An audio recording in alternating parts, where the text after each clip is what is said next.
সূচি পরীক্ষা দাও নাই না? সূচি স্যার আমি দেই নাই। তুমি পড়ো নাই এটা এই অংশটা? সম্পূর্ণটা পড়ছি না স্যার। তুমি এক কাজ করবা, তুমি প্রশ্নটা দেখছো? প্রশ্ন দেখছো? হ্যাঁ স্যার। প্রশ্নটা নিজে যে সলভ করবা দেখিয়া, বই দেখিয়া খুললে যেভাবে হোক তুমি যেভাবে বুঝো প্রশ্ন সলভ করবা। দুইটা প্রশ্ন দেওয়া আছে, দুইটা প্রশ্ন তুমি যা বুঝো যেভাবে বুঝো প্রশ্নগুলো সলভ করবা, নিজে সলভ করে আমাকে পাঠাবা, ঠিক আছে? মেসেঞ্জারে আচ্ছা পাঠাবা। স্যার।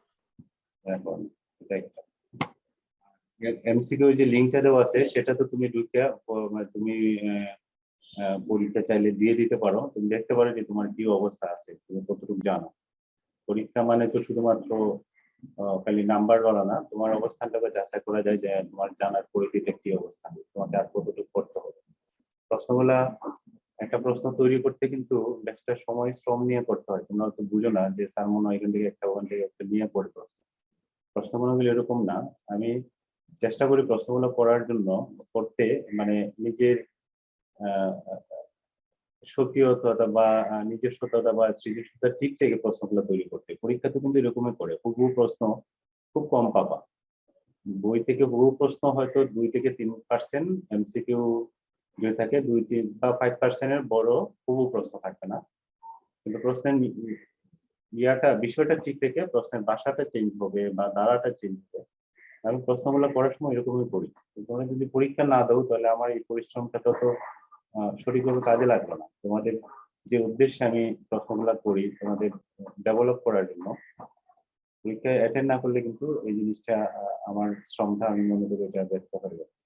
তোমরা অনেকেই সিকিউ কোয়েশন আনসার করো না, বিশেষ করে ছেলেরা, এদের একটা করে দেখতেছি না কেন। মাহিন শেষ পর্যন্ত দিছি, বাকিরা কই?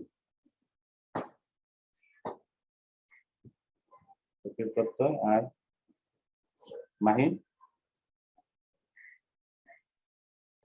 আমি তো দিছি স্যার। আর দিছো? তোমার কি মনে হয় সম্পূর্ণটা হয়েছে? সম্পূর্ণটা দিছো না আংশিক দিছো? না স্যার, বড় গোটা লিখতে পারছি না স্যার। আচ্ছা আচ্ছা। দেখি একটু বুঝতে অসুবিধা হয়েছে নাকি না অন্য কোনো অসুবিধা? এটা কি? না লেট হয়ে গেছে স্যার, তাই আর লিখতে পারিনি। আচ্ছা আচ্ছা, ঠিক আছে। আজকে আমি একটা বিষয় নিয়ে যেটা আলাপ করব, আমরা ক্লাস শুরু করি আজকে। আমরা ক্লাস শুরু করি, আমরা যে অধ্যায়টাতে ছিলাম লিমিট। আমরা তো লিমিটের আমরা দুইটা সংজ্ঞা আমরা অলরেডি দিয়ে দিয়েছিলাম। শাশ্বতী আছো তুমি? শাশ্বতী রায়দা নাই? স্যার হ্যাঁ বলো, তামান্না বলো। স্যার রেজাল্ট দেখাবেন না? হ্যাঁ দেখাবো। তামান্না খুব ভালো করছো, খুবই ভালো করছো। আমি দিব, রেজাল্ট দিব, আজকে দিব। আমি ওয়েট করতেছিলাম আমার আর কেউ দেয় কিনা। তারা তো তৌকির তুমি দাও না কেন শিখেও?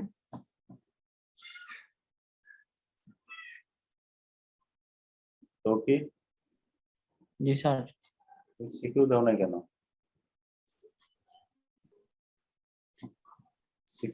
শিখেও দাও না কেন?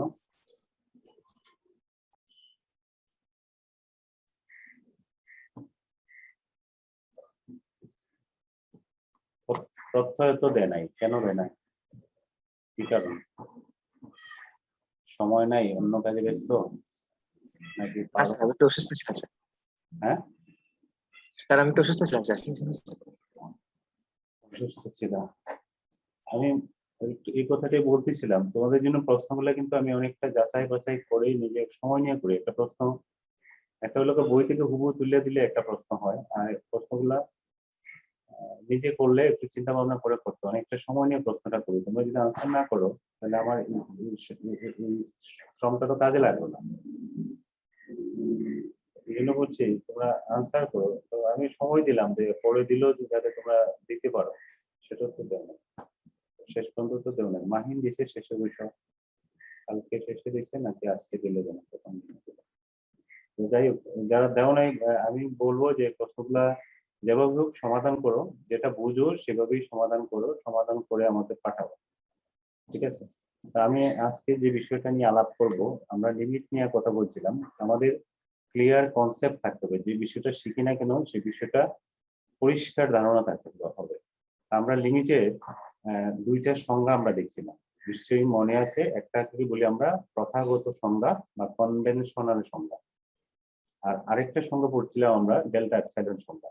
দুইটার সংজ্ঞা কি আমাদের সবার মাথায় ক্লিয়ার কিনা বলো তো? কারো মাথায় মানে কোনো কনফিউশন আছে কিনা দুইটা সংজ্ঞাতে? লিমিটে যে আমরা দুইটা সংজ্ঞা পড়লাম, একটা হলো প্রথাগত সংজ্ঞা আর একটা হলো এপসাইলন ডেল্টা সংজ্ঞা। বলো তো কারো কোনো কনফিউশন না থাকলে একদম নিঃসংকোচে বলো যে স্যার আমার এই বিষয়টা ক্লিয়ার হয় না। এই দুইটা জিনিস, এই লিমিটের সংজ্ঞাটা আমাকে আমি জিজ্ঞাসা করবো এখন। কারো যদি কনফিউশন থাকে তাহলে বলো। একটা বলছি আমরা প্রথাগত সংজ্ঞা বা কনভেনশনাল সংজ্ঞা, আর একটাকে বলছি epsilon delta definition. Sir epsilon delta যে ওইটা একটু সমস্যা ছিল, একটু বুঝতে পারিনি। একটু কনফিউশন মনে হয়, আচ্ছা ঠিক আছে। আর ওই প্রথাগত যে সংজ্ঞাটা, এটা ক্লিয়ার? জি স্যার। আচ্ছা, আমি দুইটা জিনিসে আবার একটু রিপিট করতেছি। এই রিপিট করার পরে আমরা আজকে যে টপিকটা দেখবো সেটা হলো কন্টিনিউটি। কন্টিনিউটি জিনিসটাও তোমাদের পরবর্তীতে কাজে লাগবে। আমি আজকে যে বিষয়গুলো আসলে আমরা লিমিট কন্টিনিউটি বা লিমিটটা আমরা আলাপ করলাম, কন্টিনিউটিটা আমরা আলাপ করব, এই বিষয়গুলো কিন্তু তোমাদের কাজে লাগবে পরবর্তীতে। সায়েন্সে যদি পড়ো, যে কোনো সাবজেক্টে পড়ো না কেন, এই কনসেপ্ট গুলা, ধারণাগুলো যদি তোমার পরিষ্কার থাকে তাহলে তুমি দেখবা খুব সহজে নতুন জিনিসগুলা তুমি রিসিভ করতে পারবা। নতুবা এই বিজ্ঞানে যদি ঝাপসা থাকে, তোমার বুঝতে অসুবিধা হয়, পরবর্তীতে যখন এই রিলেটেড কোনো কিছু আসবে তখন তুমি বুঝতে দেখবা মাথা নিচ্ছে না, বা তখন তোমাকে নিজে স্টাডি করতে হবে, শিখে তারপরে এটাকে বুঝতে হবে। আমি এই জিনিসটা আবার একটু রিপিট করতেছি, লিমিটের দুইটার সঙ্গে আমি ইয়া করতেছি, তারপরে আমরা কন্টিনিউটিতে যাব। কারণ একটার সাথে একটা রিলেশন আছে, লিমিটের সাথে কন্টিনিউটি ইয়ে আছে। কন্টিনিউটি বিষয়টা আমরা আলাপ শুরু করব আজকে। আমাদের মূল বিষয়টা হলো কন্টিনিউটি। আমি লিমিটটা এই জন্য আনলাম যেহেতু লিমিটের সাথে রিলেটেড। আমি একটু বোর্ডে যাচ্ছি, দেখি কি করা যায়। আমার কথা কি বোঝা যাচ্ছে? জি স্যার। সাউন্ড কম শোনা যায়। সাউন্ড কম শোনা যায়।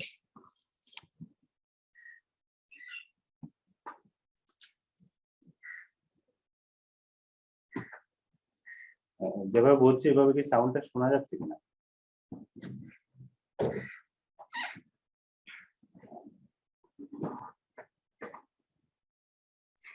জি স্যার, শোনা যায় স্যার। আচ্ছা, শোনা গেলে হলো। আমার গলা একটু ব্যথা আছে সামান্য, এই জন্য আমি দূরে কথা বলছি না। আর এমনিতে ঠিক আছে, কোনো অসুবিধা নেই, ঠিক আছে? এই জন্য দূরে কথা বলছি না, ঠিক আছে? জি স্যার। বাইরে কোনো সাউন্ড নাই, আমি ফ্যানটা অফ করে রাখছি, এক্সট্রা কোনো সাউন্ড নাই, তাহলে ওকে। আচ্ছা, এখন আমরা লিমিটের সংজ্ঞাটা যদি আমরা আবার একটু রিপিট করি। লিমিটের যেটা প্রথাগত সংজ্ঞা, আমি দুইটা সংজ্ঞাটি একসাথে নিয়ে আসতেছি, কারণ প্রথাগত সংজ্ঞা আর এটা সংজ্ঞাটা আসলে পার্থক্য না। লিমিটের একটা সংজ্ঞাকে বলি আমরা কনভেনশনাল বা প্রথাগত সংজ্ঞা। এটাকে বলি হলো ইংলিশে বলে কনভেনশনাল। সম্ভবত টি দিয়া, কনভেনশনাল ডেফিনেশন। যদি এইভাবে তোমার পরীক্ষাতে থাকবে না, প্রথাগত ডেফিনেশন, কনভেনশনাল ডেফিনেশন, বা এটাকে বলি আমরা প্রথাগত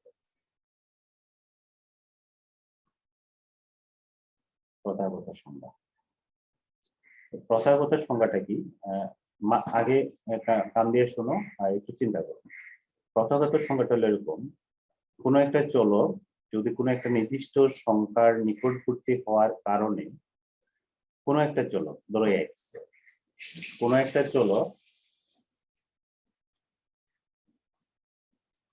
একটা নির্দিষ্ট সংখ্যা ধরে নিলাম এ, অর্থাৎ এর নিকটবর্তী হওয়ার কারণে, এই কথাটাকে আমরা এইভাবে বলতে পারি।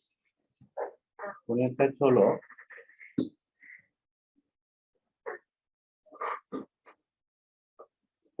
চলক একটা নির্দিষ্ট সংখ্যায় এর নিকটবর্তী হওয়ার কারণে এই চলকের যদি একটা ফাংশন f(x) একটা ফাংশন হয়, এই ফাংশনের মানটা যদি অপর আরেকটা সংখ্যা l এর নিকটবর্তী হয়, তবে এলটাকে বলা হয় ফাংশনের লিমিট।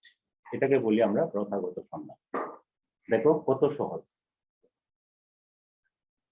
x এর মান কোনো একটা নির্দিষ্ট সংখ্যা এর নিকটবর্তী হওয়ার কারণে f(x) ফাংশনের মানটা যদি অপর আরেকটা সংখ্যা l এর নিকটবর্তী হয়, তাহলে এলটাকে বলা হয় ফাংশনের লিমিট। এবং একে লেখা হয়, একে প্রকাশ করা হয়, মানে একে মানে প্রকাশ করা হয় কিভাবে? প্রকাশটা আমরা বলছিলাম যে আমরা এটাকে প্রকাশ করি হলো limit x tends to a f(x) equal to l। ঠিক আছে, এই সংজ্ঞাটাকে বলি আমরা প্রথাগত সংজ্ঞা। আমি মুখে বললাম আর এখানে জাস্ট সিম্পলি আমি দুই তিনটে জিনিস সিম্বল লিখলাম। আমার কথাটা পরিষ্কার কিনা? একটা চলক কোনো একটা নির্দিষ্ট মানের দিকে অগ্রসর হওয়ার কারণে যদি ফাংশনের মানটা অপর একটি নির্দিষ্ট সংখ্যা l এর নিকটবর্তী হয়, তাহলে এলটাকে বলবো ফাংশনের লিমিট। বলো তো সবাই কি এই বিষয়টা ক্লিয়ার কিনা এখন? জি স্যার। জি স্যার। কারোর কোনো বিন্দু মাত্র কনফিউশন আছে কিনা?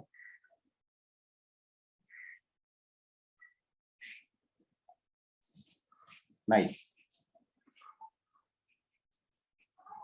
ঠিক আছে তো, নাই নাকি? x এর মান একটি নির্দিষ্ট সংখ্যায় a এর নিকটবর্তী হওয়ার কারণে ফাংশনের মান যদি অপর একটি নির্দিষ্ট সংখ্যায় l এর নিকটবর্তী হয়, তাহলে এলটাকে বলবো ফাংশনের লিমিট এবং এটাকে প্রকাশ করবো আমরা এইভাবে। এই হলো প্রথাগত সংজ্ঞা। ঠিক আছে, কথাটা কিন্তু x এর মানটা একটা নির্দিষ্ট সংখ্যায় এর নিকটবর্তী হওয়ার কারণে ফাংশনের মান অপর আরেকটা সংখ্যা l এর নিকটবর্তী হয়, তবে এলটাকে বলা হয় ফাংশনের লিমিট। ঠিক আছে,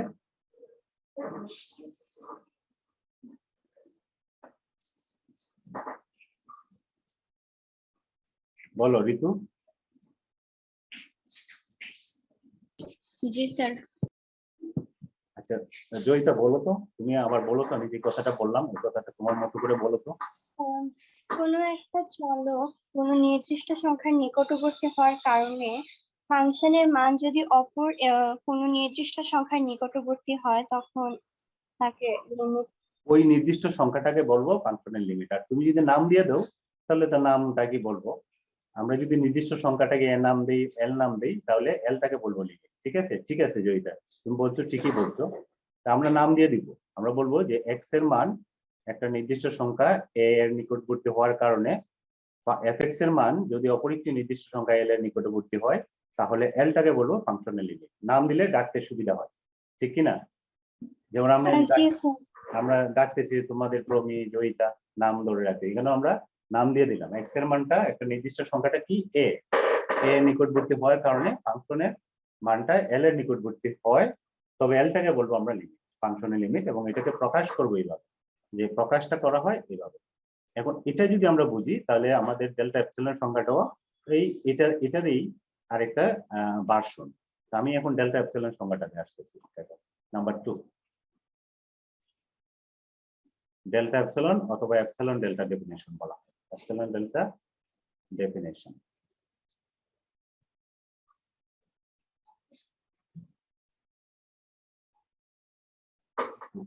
আমরা আগে যেটা বলতাম x এর মানে নিকটবর্তী হওয়ার কারণে, এই কথাটাকে আমরা লিখতে পারি এখানে দুইটা সিম্বল ব্যবহার করে, একটা হলো এপসিলন আর একটা হলো ডেল্টা। এই এপসিলন একটা স্মল নাম্বার, এটা হলো পজিটিভ সংখ্যা, এবং ডেল্টাও আর এটা স্মল নাম্বার, এটাও পজিটিভ সংখ্যা।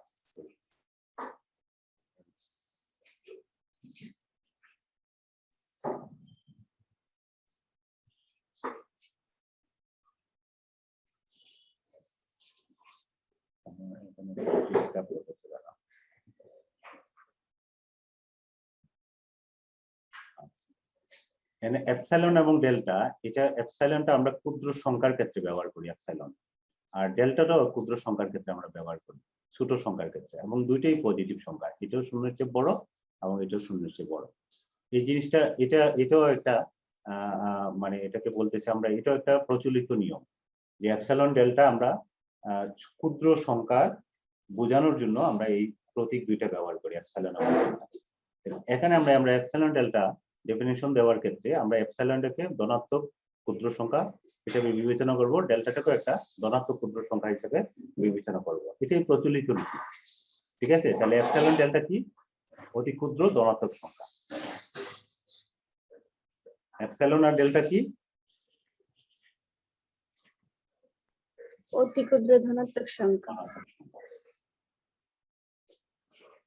এখন এপসাইলন ডেল্টা ডেফিনেশন লিমিটের যে সংজ্ঞাটা দিব, আমরা সংজ্ঞাটা দিব এইভাবে যে এপসাইলন হলো একটা ক্ষুদ্র ধনাত্মক সংখ্যা, এর উপরে ডিপেন্ডেন্ট যদি আরেকটা সংখ্যা ডেল্টা আমরা পাই। এপসাইলন হলো একটা ক্ষুদ্র ধনাত্মক সংখ্যা, এর উপরে নির্ভরশীল যদি আরেকটা ক্ষুদ্র ধনাত্মক সংখ্যা ডেল্টা পাই, এটাও ক্ষুদ্র ধনাত্মক সংখ্যা। কিভাবে পাই? যেন এক্স এবং এ এর দূরত্বটা যদি অনেক ছোট হয়, এটা হলো যেন, অর্থাৎ আমরা কিভাবে পাবো এপসাইলন এবং ডেল্টার মাঝে এমন সম্পর্কটা পাবো, মানে এপসাইলনের উপরে নির্ভরশীল ডেল্টার এমন একটা সম্পর্ক পাবো যেন এক্স এবং এ এর দূরত্ব অতি ক্ষুদ্র দূরত্ব। ডেল্টা মানে অতি ক্ষুদ্র, তার মানে তাদের ডিস্টেন্সটা খুবই কম। এটার জন্য যদি আমরা এরকম একটা সম্পর্ক পাই যে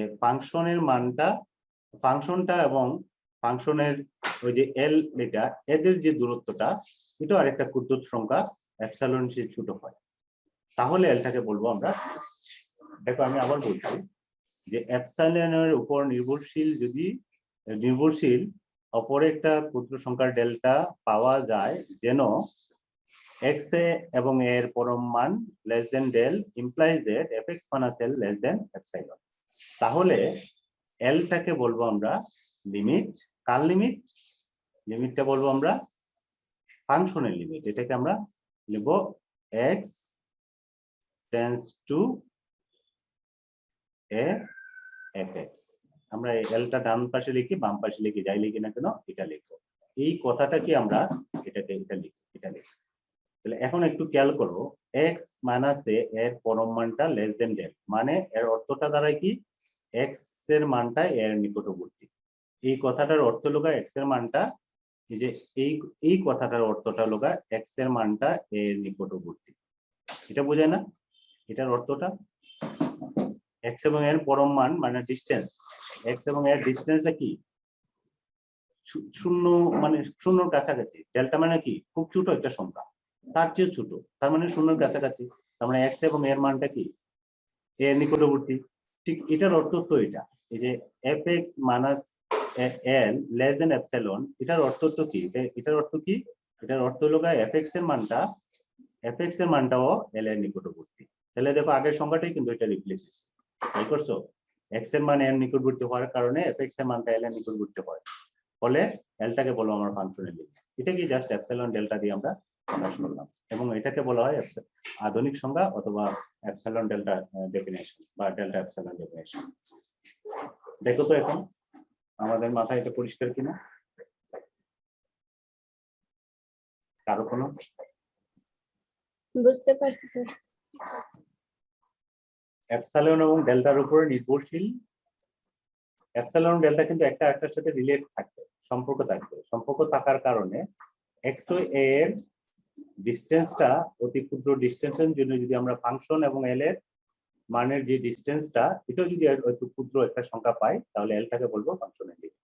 এবং এটাকে ম্যাথমেটিক্যালি আমরা এইভাবে প্রকাশ করি, গাণিতিক ভাবে কিন্তু আমরা এটাকে প্রকাশ করি এইভাবে। তুমি লিখলেও লিখতে পারো এইভাবে। আমরা যদি ভাষায় লিখি তাহলে লিখবো যে অতি ক্ষুদ্র ধনাত্মক সংখ্যা এপসাইলনের উপর নির্ভরশীল যদি অপরে একটা ধনাত্মক ক্ষুদ্র সংখ্যা ডেল পাওয়া যায় যেন এটা ইমপ্লাইজ এটা, তাহলে এলটাকে বলা হয় ফাংশনের লিমিট। এইভাবে আমরা বলতে পারি। ঠিক আছে, বইয়ের সংজ্ঞা দেওয়া আছে, আমরা এইভাবে তোমরা নিজের মতো করে ভাষা দিয়ে লিখতে পারবো। এখন পারবো দুইটা সংজ্ঞা আমরা লিখতে, প্রকাশ করতে?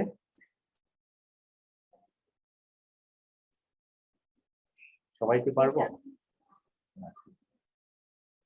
এটা যদি পারি, এখন আমরা যা বলো কন্টিনিউটি বাংলা হলো অবিচ্ছিন্ন। কন্টিনিউটি। এবং আজকে আমরা যেটা দেখবো সেটা হলো কন্টিনিউটি। আচ্ছা, গতদিন আমরা লিমিটের আমরা দুইটা ভাগ দেখছিলাম না, একটাকে বলছিলাম আমরা লেফট হ্যান্ড লিমিট আর একটা হলো রাইট হ্যান্ড লিমিট। মনে আছে কি আমাদের লিমিট, লেফট হ্যান্ড লিমিট এবং রাইট হ্যান্ড লিমিট? কেউ কি বলতে পারবা লেফট হ্যান্ড লিমিটটা কি? লেফট হ্যান্ড লিমিটটা মানে কি?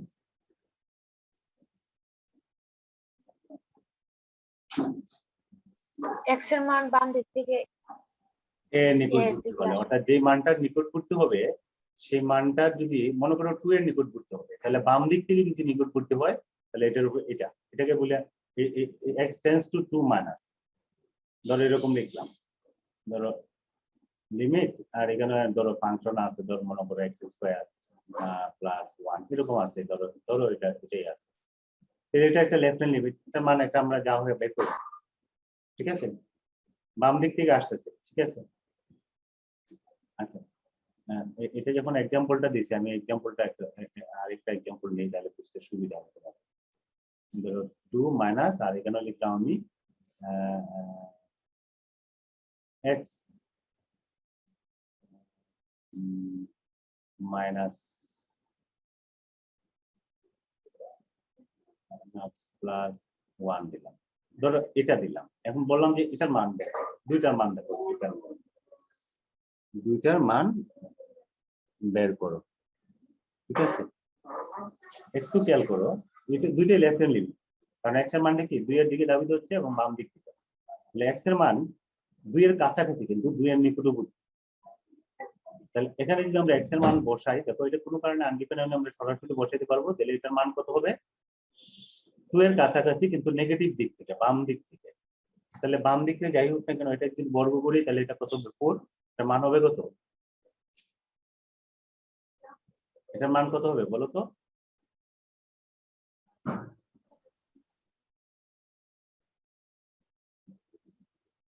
কত হবে এটার মান? এটাকে বুঝি আমরা 5 5। x এর মান প্লাস মানা যায় না কেন, যখন আমরা বর্গ করব তাহলে এটা তো প্লাস, তাহলে এখানে আস্তে আস্তে 5, ঠিক আছে? আমরা যদি এখানে আসি, তাহলে x এর মান 2 এর নিকটবর্তী বাম দিক থেকে, 2 এর কাছাকাছি, ঠিক আছে? 2 এর কাছাকাছি বাম দিক থেকে, এটার মানও কিন্তু 2 বাম দিক থেকে আসছে, 2 না? এটার মান কিন্তু -2 না, তুমি এটা চিন্তা করবা, এটা -2 না, -2 একদিন 2 মাইনাস, এটার অর্থটা হলো ধরো এই মানটা যদি 2 হয়, এই মানটা যদি 2 হয়, 2 মাইনাস মানে হলো 2 এর দিকে আসছে এই দিক থেকে, তার মানে এটার মানটা হবে 1.9 অথবা 1.999 এরকম হবে। এটার অর্থ -2 না, এটা তো বুঝি আমরা, হ্যাঁ? এটা কি বুঝি আমরা? x টেন্ডস টু 2 মাইনাস, যেটা এটার মানে হলো x এর মান -2 নয়, x এর মান 2 এর নিকটবর্তী হচ্ছে বাম দিক থেকে, তার মানে x এর মানগুলো কি হবে? এরকম হবে, এরকম হবে না? আর যদি 2 প্লাস হইতো তাহলে এটার মানটা হইতো ওই 2.01, ধরো 2.001 এরকম হবে, মানে 2 এর নিকটবর্তী হচ্ছে, কিন্তু এটা আসছে ডান দিক থেকে। এটাকে আমরা প্রকাশ করি x টেন্ডস টু 2 প্লাস, বুঝি? এটা 2 মাইনাস আর 2 প্লাস, বলো তো দুইটার কথা বুঝি কিনা আমরা সবাই? জি স্যার। তাহলে এটার মান কত হবে বলো তো? দ্বিতীয় যে লিমিটটা, এটার মান কত হবে বলো যদি বুঝে থাকো? 3। এখানে 2 প্লাস 1, 3, গুড, 3। ওকে, এটা লেফট হ্যান্ড লিমিট। আমরা যদি রাইট হ্যান্ড লিমিট চিন্তা করি, একটা ধরো লিমিট আমি নিলাম, স্যার 3টা বুঝি নাই স্যার, আবার একটু বলেন। এই যে x এর মান এখানে 2 আর প্লাস 1, 3, 2 এর নিকটবর্তী, তো এটা তো হলো 1.999999999 এরকম, তাই এটার মান কত? 2 না, এর নিকটবর্তী হচ্ছে। 2 মাইনাস মানে হলো বাম দিক থেকে আসে, 2 এর নিকটেই আসতেছে বাম দিক থেকে, আর 2 প্লাস মানে হলো এটাও 2 এর নিকটবর্তী। দেখো এটার চেয়ে এটা 2 এর বেশি কাছাকাছি, দেখো এটার চেয়ে এটা 2 এর বেশি কাছাকাছি। এটার চেয়ে যদি আমি আরো লিখি 2 পয়েন্ট, আমি 50টা জিরো দিয়া দিলাম 1, তাহলে এটা 2 এর আরো বেশি কাছাকাছি না? তাহলে এটার অর্থ হলো এটা, এই যে 2 এর কাছাকাছি, এটার অর্থ হলো 2 প্লাস, এটা হলো ডান দিক থেকে আসতেছে, আর এটা হলো বাম দিক থেকে আসতেছে, এটার অর্থ হলো 2 মাইনাস। ঠিক আছে, মান তো 2, কিন্তু তার মানে কোন দিক থেকে মানটা 2 এর নিকটে আসতেছে সেটার উপরে ভিত্তি করে আমরা 2 প্লাস এবং 2 মাইনাস দিয়ে আমরা প্রকাশ করি। এটাকে বলি আমরা লেফট হ্যান্ড লিমিট। এটা হলো লেফট হ্যান্ড লিমিট, এটাও left hand limit, left hand limit. ঠিক আছে, জি স্যার। আমরা যদি লিখলাম x টেন্ডস টু দিলাম ধরো 1 প্লাস দিয়ে লিখলাম, আমি লিখলাম 2 x প্লাস 4, ধরো এটা লিখলাম আমি, তাহলে এটার মান কি হবে? কত এটা? 6। 1 এর নিকট বুঝতে হচ্ছে 1ই, তাহলে 2 × 1 + 4 লিখেছি। আচ্ছা, এটা তো আমরা নরমাল দেখলাম, দেখো মান এখানে লেফট হ্যান্ড লিমিট এবং রাইট হ্যান্ড লিমিটের মানে কোনো পার্থক্য হয় না, কিন্তু কিছু কিছু ক্ষেত্রে দেখবা লেফট হ্যান্ড লিমিট এবং রাইট হ্যান্ড লিমিট দুটো ডিফারেন্ট হইতে পারে। আমার কথাটা আবার খেয়াল করো, এই ক্ষেত্রে আমরা যেটা দেখলাম, দেখো লেফট হ্যান্ড লিমিট আর রাইট হ্যান্ড লিমিট, আমরা এটার ক্ষেত্রে যদি আমি 2 প্লাস বসাই অথবা 2 মাইনাস যেটাই চিন্তা করি না কেন একই আসবে, কিন্তু কিছু কিছু ক্ষেত্রে কোনো কোনো ফাংশনের ক্ষেত্রে বাম সীমা এবং ডান সীমা দুইটা একই নাও হতে পারে। বুঝছি এটা, এই কথাটা?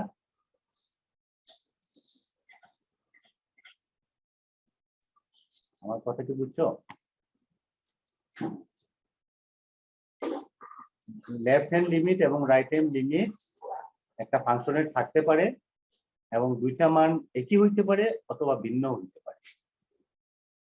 এটা আগে আমাদের স্বীকার করে নিতে হবে। আমি এক্সাম্পল দিব, দিয়ে দেখাবো যে দুইটা একই ভিন্ন কিনা। তার আগে আমরা কন্টিনিউটির সংজ্ঞাটা আমরা এ করে নিই। আমরা লেফট হ্যান্ড লিমিট এবং রাইট হ্যান্ড লিমিট যেহেতু আমরা বুঝে গেছি যে লেফট হ্যান্ড লিমিট মানে হলো ওই মানটার দিকে ধাবিত হওয়া বাম দিক থেকে, রাইট হ্যান্ড লিমিট মানে ওই নির্দিষ্ট মানটার দিকে ধাবিত হওয়া ডান দিক থেকে।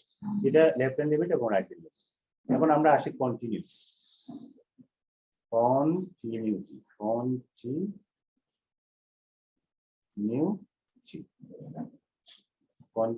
হলো অবিচ্ছিন্নতা।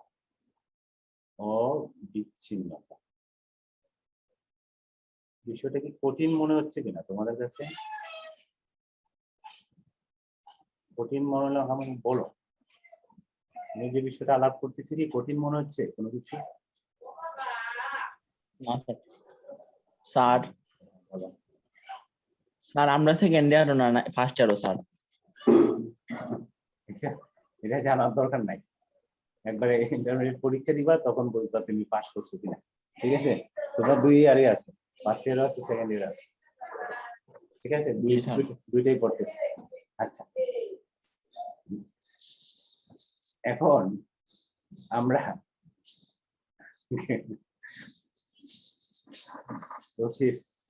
সেকেন্ড ইয়ারে তো নাই না।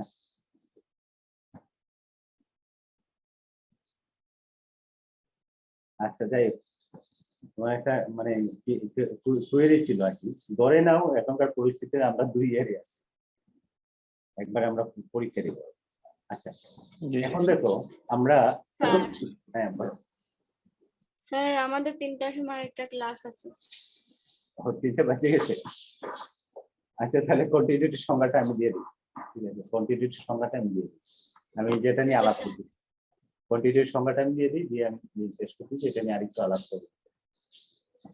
স্বাভাবিকভাবে কন্টিনিউটি মানে হলো কন্টিনিউয়াস। কন্টিনিউয়াস শব্দটা হলো মানে অবিচ্ছিন্ন, মানে যেখানে কোনো বিচ্ছিন্নতা নাই। বিচ্ছিন্ন তো বুঝি আমরা, বিচ্ছিন্ন শব্দটা অর্থ বিচ্ছিন্ন মানে কাটা ছেঁড়া, মানে এখানে কোনো গ্যাপ আছে। ধরো আমি একটা দাগ দিলাম, খেয়াল করো, এখানে একটা দাগ দিলাম, তারপরে আবার এবার দাগ দিলাম, এখানে আমি এখানে একটা গ্যাপ রাখলাম, এই যে এই জায়গাটা আমি কানেক্ট করলাম না, এই জায়গাটাতে গ্যাপ করলাম। অথবা এখানে একটা দাগ দিলাম, তারপরে আমি একটা দাগ দিলাম, এখানে কানেক্ট করলাম। কিন্তু আমি যদি এইভাবে দিই, ধরো এইভাবে দিয়ে এইভাবে দিলাম, এটা এখান থেকে এতটুকু পর্যন্ত কোনো মানে ডিসকানেক্ট নাই, এখানে কোনো বিচ্ছিন্ন নাই, কিন্তু এটা বিচ্ছিন্ন আছে এই জায়গাতে, এই রেখাটা এখানে বিচ্ছিন্ন আছে এই জায়গাতে, কিন্তু তৃতীয় যে রেখাটা এটা কোনো জায়গাতে বিচ্ছিন্নতা নাই, এটাকে বলি আমরা কন্টিনিউ। স্বাভাবিকভাবে আমরা এটা বুঝি কন্টিনিউ, ঠিক আছে? কন্টিনিউয়াস একটা ফাংশন, কন্টিনিউয়াস মানে হলো এই ফাংশনটা কোনো জায়গাতে ডিসকানেক্ট নাই, পুরাটা কানেক্টেড, ঠিক আছে? আরো বেটার ভাবে যদি আমরা বলতে চাই তাহলে বলতে পারো কোনো একটা ফাংশন যদি কোনো বিন্দুতে আনডিফাইন্ড না হয়, যেমন আমরা একটা ফাংশন নিলাম মনে করে এক্স স্কোয়ার মাইনাস 4 বা এক্স স্কোয়ার প্লাস 4x এটা লিখলাম, আর নিচে লিখলাম ধরো এক্স মাইনাস 1, ধরো এটা একটা ফাংশন লিখলাম। তো এটা যদি আমরা গ্রাফ আঁকি তাহলে খেয়াল করে দেখবা এক্স ইকুয়াল টু 1 বিন্দুতে ফাংশনটা আনডিফাইন্ড হয়ে যাবে। এক্স এর মান যখন 1 হবে তখন ফাংশনের মানটা কি হবে? ফাংশনের মানটা কি হবে? অসংজ্ঞায়িত হবে না? আনডিফাইন্ড হবে না? জি স্যার। তার মানে এই ফাংশনটা কন্টিনিউয়াস না, অর্থাৎ 1 বিন্দুতে এটা কন্টিনিউয়াস হবে না, কারণ এই বিন্দুতে এর মান পাওয়া যাবে না, ঠিক আছে? স্বাভাবিকভাবে আমরা কন্টিনিউয়াস বলতে বলবো একটা ফাংশন নিরবিচ্ছিন্নভাবে কানেক্টেড, মানে আমরা স্বাভাবিক মাথায় যেটা বুঝি কন্টিনিউয়াস মানে হলো এটা কানেক্টেড। আমরা এটা যদি চিন্তা করে দিই, এখানে যে एग्जांपलটা দিলাম, তার মানে এখানে হলো x = 1 বিন্দুতে ফাংশনটা আনডিফাইন্ড, তার মানে এই বিন্দুতে সে কন্টিনিউয়াস না, বাকিগুলোতে কানেক্টেড, কিন্তু x = 1 বিন্দুতে সেটা কন্টিনিউয়াস না। এখন একটা ফাংশন কন্টিনিউটি আমরা সংজ্ঞাটা তাহলে কিভাবে দেব? কন্টিনিউটির সংজ্ঞার শর্ত হলো তিনটা। প্রথম শর্তটা আমি বলি, একটা ফাংশনকে আমরা ধরো y = fx, এটা একটা ফাংশন, এটাকে আমরা এই ফাংশনটাকে আমরা কন্টিনিউয়াস বলবো, এত ইজ কল্ড কন্টিনিউয়াস। এটাকে আমরা কন্টিনিউয়াস মানে কি অবিচ্ছিন্ন, এটাকে আমরা কন্টিনিউয়াস বলবো। খেয়াল করো কন্টিনিউয়াস, কন্টিনিউয়াস ও ইউএস, কন্টিনিউয়াস NUOUS না OUS, অর্থাৎ y = fx is called continuous at ধরো একটা পয়েন্ট ধরলাম, একটা ফাংশন একটা বিন্দুতে কন্টিনিউয়াস, আমরা এটাকে বাংলায় বলতে পারি y = fx ফাংশনকে অবিচ্ছিন্ন x = a বিন্দুতে আমরা অবিচ্ছিন্ন বলবো যদি ইফ, দেখো ইফ প্রথম শর্তটা হলো f এ এটা হইতে হবে কি, এটা হইতে হবে ডিফাইন মানে সংজ্ঞায়িত, এটা ডিফাইন হইতে হবে। শর্তগুলা চেক করো, তোমার মতো করে সংজ্ঞা তুমি লিখবা, আমি মূল বিষয়টা বলতেছি, এটা হলো ডিফাইন হতে হবে। আরেক তাহলে আমরা একটা ফাংশনকে কন্টিনিউয়াস বা অবিচ্ছিন্ন বলবো, একটা ফাংশনকে কন্টিনিউয়াস এর বাংলা হলো অবিচ্ছিন্ন, অবিচ্ছিন্ন। আমরা যে সংজ্ঞাটা দেখতেছি এই সংজ্ঞাটা হলো তোমার একটা ফাংশন কন্টিনিউয়াস কিনা সেটা যাচাই করার টুলস।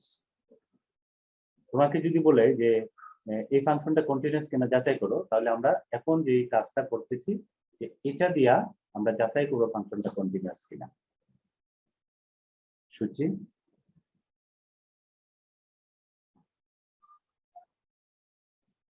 তোমরা কি শুনতে পাচ্ছ আমার কথা? হ্যাঁ স্যার।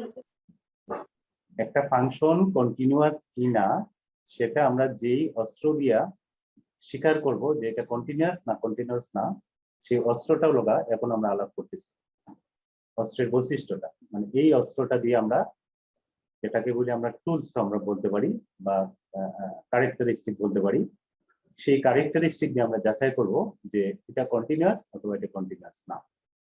তাহলে তোমাকে জানতে হবে যে আমরা কন্টিনিউয়াস কখন হবে। প্রথম যে শর্তটা, ফাংশনটা অবশ্যই সংজ্ঞায়িত হতে হবে, 1 নাম্বার শর্ত। ক্লিয়ার? এটা ফাংশনটা সংজ্ঞায়িত হতে হবে, তার মানে এটা একটা ভ্যালিড মান থাকতে হবে, কোনো কারণে এটা অসংজ্ঞায়িত হওয়া যাবে না, এটা হলো 1 নাম্বার শর্ত। ক্লিয়ার? জি স্যার। আচ্ছা, নাম্বার 2 হলো limit x tends to a minus fx, এটাকে বলি আমরা কি লেফট হ্যান্ড লিমিট, এবং limit x tends to a plus fx, এটাকে বলি আমরা রাইট হ্যান্ড লিমিট, তাই না? প্রথমটা যেটা লিখছি এটা হলো লেফট হ্যান্ড লিমিট, আর দ্বিতীয় যেটা লিখছি এটা হলো রাইট হ্যান্ড লিমিট। মানে এই দুইটা লিমিটই বিদ্যমান থাকতে হবে। কি থাকবে? এক্সিস্ট করবে, বিদ্যমান। আমি বাংলা ইংরেজি মিক্স করে পড়তেছি, তোমরা একটু ঠিক করে নিও। বাংলায় লিখবা তোমরা, আমি হয়তো মানে একটু ইয়া করে দিতে চাইছি। তো তাহলে আমরা কি দাঁড়ালো? 2 নম্বর শর্তটা কি? অর্থাৎ x ইকুয়াল টু a বিন্দুতে ফাংশনের যে লেফট হ্যান্ড লিমিট আর রাইট হ্যান্ড লিমিট দুইটাই কি করব? কি করবে? বিদ্যমান থাকবে। বিদ্যমান থাকবে, মানে এটার এক্সিস্ট থাকতেই হবে, এক্সিস্ট না হলে হবে না, মাস্ট এক্সিস্ট। আর নাম্বার থার্ড যেটা, 3 নাম্বার যেটা হলো এই left hand limit, right hand limit এবং লিমিটের মান সবটাই একই হবে। অর্থাৎ আমাদের লাস্ট যে এটা শর্তটা সেটা হলো তোমার লেফট হ্যান্ড লিমিটের মান যা হবে ফাংশনের, রাইট হ্যান্ড লিমিটের মানও তাই হবে।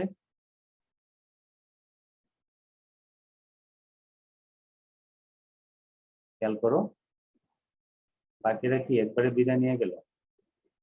খুব গুরুত্বপূর্ণ ছিল, স্যার এখন তো একটা ক্লাস আছে সেদিন আমারও আছে। সেটাই খুব গুরুত্বপূর্ণ ছিল বিষয়টা, এই জন্য যাই হোক আমি শেষ করে দিই, পরে তোমরা শেয়ার করবে।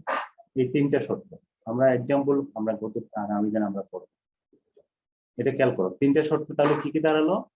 একটা হলো ফাংশনটা সংজ্ঞায়িত হতে হবে, লেফট হ্যান্ড লিমিট এবং রাইট হ্যান্ড লিমিট বিদ্যমান থাকতে হবে, আর 3 নম্বর শর্ত হলো left hand limit, right hand limit এবং ফাংশনের ভ্যালু। দেখো এফ এ মানে কি? ওই এ বিন্দুতে ফাংশনের মান। এফ এ মানে কি? এ বিন্দুতে ফাংশনের মান, তার মানে ফাংশনের মান, left hand limit, right hand limit সবটা একই হতে হবে। এই 3টা শর্ত যদি মানে, তাহলে আমরা একটা ফাংশনকে বলবো কন্টিনিউয়াস। এটা একটা শর্ত, এটা একটা শর্ত, এটা একটা শর্ত। 3টা শর্ত কি আমাদের মাথায় এখন আছে কিনা বলো তো?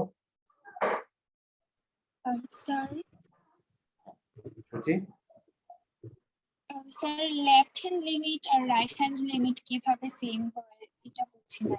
এটা যদি হয়, এটা হবে, মানে যেমন left hand limit, right hand অনেক ক্ষেত্রে ওই যে একটু আগে আমি বলছিলাম যে বাম সীমা এবং ডান সীমা দুইটা একই হতে পারে, ভিন্ন হতে পারে।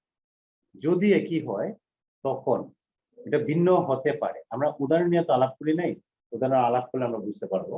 অর্থাৎ যদি দুইটা একই হয় এবং এই মানটা ফাংশনের যে মানটা সেই মানটা সেম হয়, তখন আমরা বলবো এই 3টা শর্তই যদি মানে, তখন বলবো আমরা এটা কন্টিনিউয়াস। তো left hand right hand limit same হতে পারে না কেন? এই যে একটু আগে যে আমরা এক্সাম্পল নিলাম, দেখো এই যে এখানে যে এক্সাম্পলটা নিলাম, দেখো ধরো এই এক্সাম্পলটা নিলাম, এটা হলো রাইট হ্যান্ড লিমিট, এটা রাইট হ্যান্ড লিমিট, ঠিক আছে, 1 প্লাস নিলাম, ঠিক আছে। এখন আমি এটা লেফট হ্যান্ড লিমিট, দেখো লেফট হ্যান্ড লিমিট এটা নিলাম, এটা নিতেছি। দেখো আমি left hand limit x tends to কি লিখবো? তাহলে এখানে 1 মাইনাস, আর এখানে ফাংশনটা কি? ফাংশনটা হলো 2x প্লাস 4। এখন তুমি x এর মান বসাও, এখানে x এর মান কি 1 এর নিকটবর্তী বাম দিক থেকে, তাহলে এটা মান কত হবে বলো তো? এটা মান কত হবে? আমি বসাচ্ছি, বলো এটা কত? 6 হবে। 2 × 1 এখানে 6, তাহলে এখানে left hand limit, right hand limit কি একই না? একই কিনা? মূলত আমার ফাংশনটা দেখো, আমার ফাংশনটা হলো এখানে কি? ফাংশনটা হলো 2x প্লাস 4, এটা হলো আমার ফাংশন, ঠিক আছে। তাহলে ফাংশনের ক্ষেত্রে দেখো আমার 3টা শর্ত মানে কিনা। প্রথম হলো ফাংশনটা সংজ্ঞায়িত কিনা। দেখো এই ফাংশনটা কোনো কারণে এটা কি অসংজ্ঞায়িত হতে পারে? আমরা যদি চেক করতে চাই ফাংশনটা কন্টিনিউয়াস কিনা, এই ফাংশনটা কন্টিনিউয়াস কিনা সেটা যদি চেক করতে চাই, প্রথম শর্তটা কি ফাংশনটা কি সংজ্ঞায়িত কিনা বলো তো? x এর সকল মানের জন্য এটা কি মান পাবো না? সংজ্ঞায়িত না? জি স্যার। সংজ্ঞায়িত। তাহলে প্রথম শর্তটা মানতেছে। 2 নম্বর শর্ত হলো লেফট হ্যান্ড লিমিট এবং রাইট হ্যান্ড লিমিট এক্সিস্ট করে কিনা। এই যে left hand right hand limit exist করে, লেফট হ্যান্ড লিমিট এক্সিস্ট করে, তো 2 নম্বরটা মানতেছে। 3 নম্বরটা বলতেছে left hand limit, right hand limit এবং ফাংশনের মান সমান। তাহলে ফাংশনের মানটা আমরা যদি বের করি, দেখো ফাংশন কত 1 বিন্দুতে, আমরা 1 পয়েন্টে যদি আমরা বের করি, তাহলে f(1) সমান যদি আমরা বের করি, আমি তাহলে 2 × 1 প্লাস 4, এটার মান হতো কত? 6। তাহলে খেয়াল করে দেখো লেফট হ্যান্ড লিমিটের মান, রাইট হ্যান্ড লিমিটের মান এবং ফাংশনের মান, 3টা মানটা কি সেম না? জি স্যার। সেম কিনা? তাহলে তিনটা শর্তি মানতেছে দেখো। তাহলে আমরা যে সংজ্ঞাটা দেখলাম একটু আগে, এই যে সংজ্ঞাটা আমরা দেখলাম, বলছিলাম যে ফাংশনটা সংজ্ঞায়িত হতে হবে। আমরা প্রথমে বলছিলাম যে ফাংশনটা সংজ্ঞায়িত হতে হবে, এই যে সংজ্ঞায়িত হলো। দ্বিতীয়টা বলছিলাম লেফট হ্যান্ড এবং রাইট হ্যান্ড লিমিট এক্সিস্ট করতে হবে, এক্সিস্ট হলো। 3 নম্বরে বলছিলাম যে left hand limit, right hand limit এবং ফাংশনের মান সেম হতে হবে। তাহলে দেখলাম সেম হলো। তাহলে y ইকুয়াল টু যে আমরা 2x + 4 যে ফাংশনটা আমরা বললাম, আমরা নিঃসন্দেহে বলতে পারি এটা একটা কন্টিনিউয়াস ফাংশন। এটা কন্টিনিউয়াস না? জি স্যার। এরকম একটা ফাংশন দেওয়া থাকলে এটা কন্টিনিউয়াস কিনা আমরা চেক করতে পারবো না? জি স্যার, হ্যাঁ পারবো। স্যার। আমরা কি কারো বুঝতে অসুবিধা আছে যারা আছো এখন? এখন বুঝছি স্যার। সৃষ্টি কি বলো তুমি? বুঝছি স্যার। সুচি ক্লিয়ার হয়েছে তোমার? হ্যাঁ স্যার। আচ্ছা, তাহলে এই কন্টিনিউটি বিষয়টা খেয়াল রাখবা। কন্টিনিউটি এবং লিমিট দুইটা, এগুলো কি একদম very fundamental things, very fundamental things. তোমরা অনার্স মাস্টার ফার্স্ট করে যাবা, কিন্তু দেখবা অনেকে দেখবা এই জিনিসগুলো ক্লিয়ার, একটা ফাংশন কন্টিনিউয়াস কিনা সে চিনতে পারতেছে না। বাইবা পরীক্ষা দিতে যাবা দেখবা প্রবলেম হবে। এগুলো ভেরি ফান্ডামেন্টাল থিংস, এগুলো ক্লিয়ার রাখতে হবে। এখন তুমি প্রবলেম সলভ করতে পারবে, নিজের মতো করে প্রবলেম সলভ করবে। প্রবলেম হলো আমরা আগামী দিন দেখবো না, যেহেতু সবাই চলে গেছে, আমরা সন্ধ্যা জি পর্যন্ত, স্যার। ঠিক আছে? আগামী দিন আমরা দেখবো। ঠিক আছে, তাহলে আজকে আমরা রেখে দিই।